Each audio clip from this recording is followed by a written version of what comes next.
Yeah, well, it's kind of, it can be a chicken before the egg thing, right? I mean, it's like, yeah, the car can take you 800 miles, but you have to have gasoline to get there. Like you can't Yeah. get there without it. Or just now, on rare occasions, people get like with Mark Zuckerberg, you can't tell me there's not some luck involved, some timing involved. He's an Oh, yeah. outlier, right? That doesn't always happen that way, So if it's like, if you really want your business to, really hit as far as it can go, or as far as you can take it, or as far as your idea can take it, you know, assume you're going to own 40% at the exit, okay, and give yourself a break.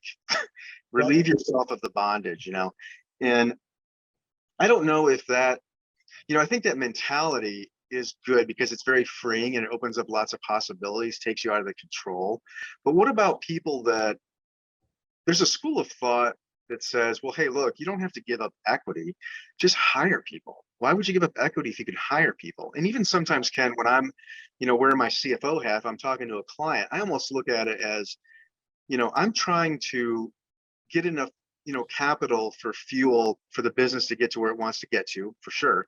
But I'm also trying to protect the equity. I don't want to just give it away, right? Like, we want to get there in a smart way, so we're giving away the equity at the right time. But, you know, as I'm getting older and more experienced, and even talking to you more, my mind is starting to open up to, well, you know what? Maybe I need a paradigm shift in that, because maybe that's not the best way to go. Maybe that is holding back a business, and protecting the equity should not be the goal. The goal should be protecting 100% of the equity. It should be protecting the valuation, not the equity of the current shareholder. So what would you say to somebody that says you should hire people instead of giving them equity? What would be your response to that? You better be 100% certain your future, you're going to make all your sales, you're going to make an income that your business, 100% certain your business is going to make it, right?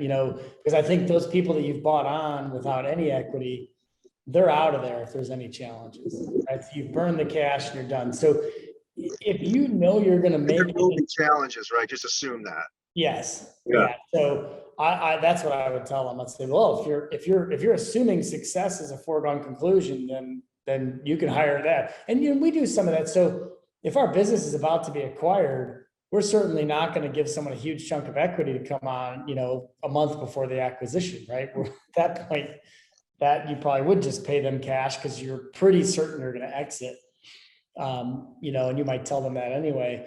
But I think if you want to have people that are loyal to the business and you think there'll be some hard times ahead and you're not made of money, you got to give equity out. And that will probably hurt your return if you're successful. But I think your chance of success has gone up massively. So you think maybe that's it's certainly a better stepping stone strategy to get. Yeah. But even though that you're there now, you still have seen that, yeah, maybe it is a necessity, but there's more to it than that. There's also, that's what I'm getting. Okay. I know we got just a few minutes left, but I did want to ask you, like, what are you going to do now going forward? Anything differently, or things that you've maybe learned in some of your new ventures, or what do you kind of see on the horizon, or some of the opportunities that are kind of interesting you nowadays? Yeah, so back in the day, the orthopedic med devices and sort of some of these companies, they were IPOing a lot of their businesses, and they were, that became more rare the last decade, although it's still happening. I think there's a resurgence in that, and that's getting strategics to start having to pay more multiples, right? So strategics were trying to pay 3-4x revenue for some businesses. We were getting some really low offers. We got offers that were 10 times lower than we ultimately took in some of these businesses. And even in MedShape's case, we got an offer 5 times lower than our final offer in the same year. So this isn't, and I think that's because strategic companies are not trading at huge multiples in orthopedics. They're not bad, but they're also doing things the way they've done for 20, 30, 40 years. Yeah. And I think IPOs are coming back. There's been a couple really successful IPOs in the orthopedic space and in the device space. I think people are hungry for that type of space. It's a good, so I think there's a bunch of that. That's where we're focused right now, is how do we start thinking about businesses that will go that route? There's a question as to will these collapse or not, but some of these businesses are trading at 20, 30 times top line revenue, that's probably collapse territory. So I don't know that that's the right answer, but it's certainly better than 3 times revenue for a sale. And our last business, we sold at 8x revenue. So that's a healthy multiple for a top line acquisition.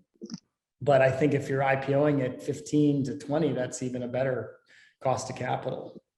How do you think, like, because that happens a lot, and I'm sure you thought through this, is you get an offer, it seems great, it seems okay, and you're scared, even if you think maybe it's undervalued, you're scared to walk away because a bird in the hand is better than two in the bush, right? I mean, any advice you give to entrepreneurs as to how to think? I mean, it's probably no perfect answer because it's something that you just have to make a decision on, but what kind of do you think they should be thinking about when they're in that situation?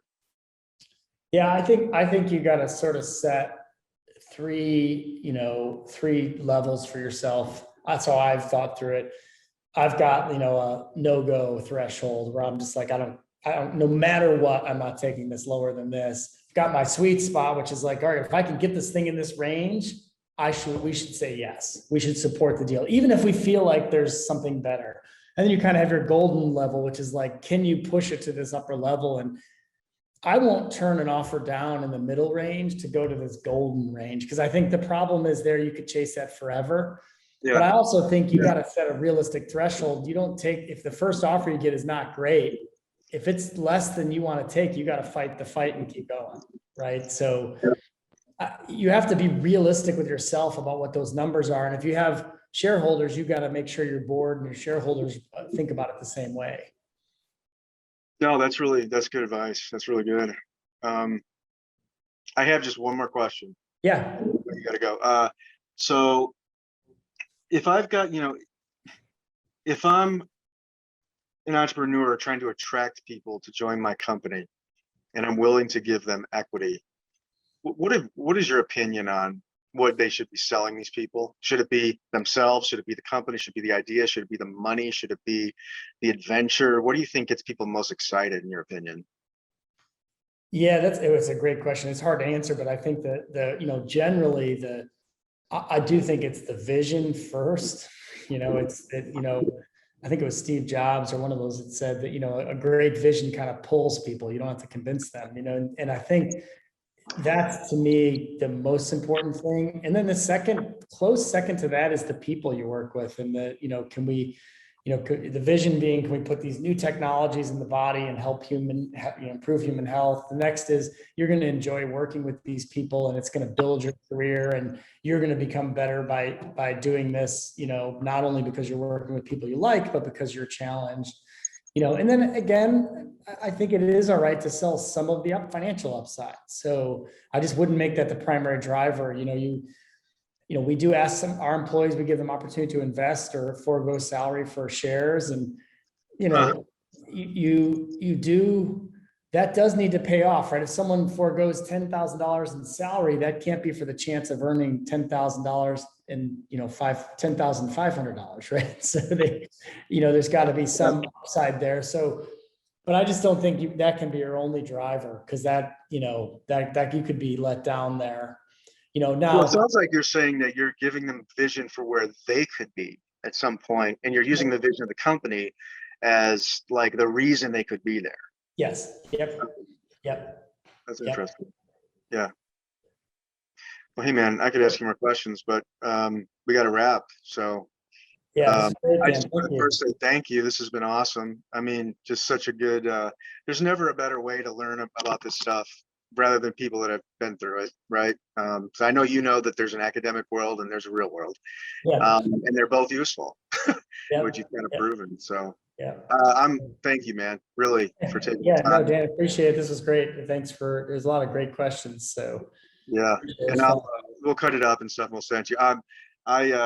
My commitment to you as a return of the favor is to get it in front of people that can use it to become better, because you did the interview. That's my commitment. So perfect. Well, that'll matter to me. So thank you.